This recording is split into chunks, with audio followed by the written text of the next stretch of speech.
Sorry for that video being cut off. I went to the wrong part. So we're gonna switch gears here to talk about zero product property. Sounds like a tongue twister. Not a very fun one.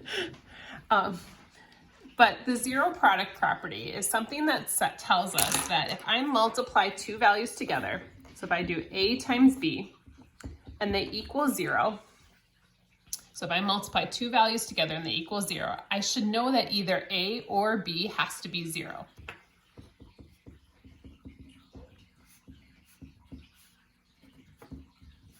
Now they could even both be 0. So what we can do is I could say A could equal 0 and B could also equal 0. We're going to do that to help us solve quadratics, which we're going to solve for variables using this zero product property. So show you a couple of examples of this.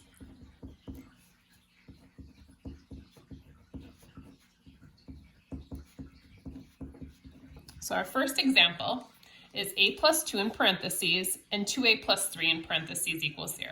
Now you might be tempted to foil. Don't foil. Don't try to simplify this. It's actually really good that this is already in the form it's in. The reason for that is we're going to use this zero product property to solve this. So what we're going to do here is it's saying this times this, these are being multiplied, equals 0. So that means I know that either this is 0 or this is 0.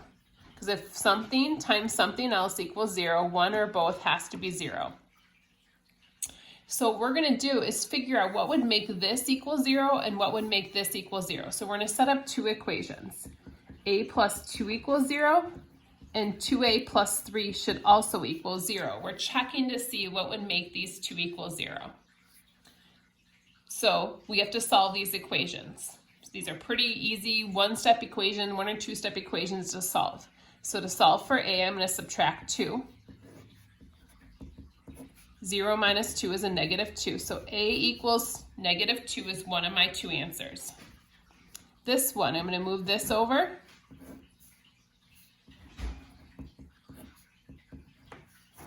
And then I'm going to divide by 2. So a is also negative 3 over 2. These are my two answers that could work for this equation. So if I put this in, negative 2 and 2 is going to be 0. 0 times anything will equal 0. Or I can put this back in. This one's a little bit bigger pain to put back in, but this would also make it equal 0. So this is called the zero product property. I'll show you guys another example of that. So this one is factored, kind of using that GCF idea that we used a few days ago. Now these two again are being multiplied together. Don't distribute that in. So this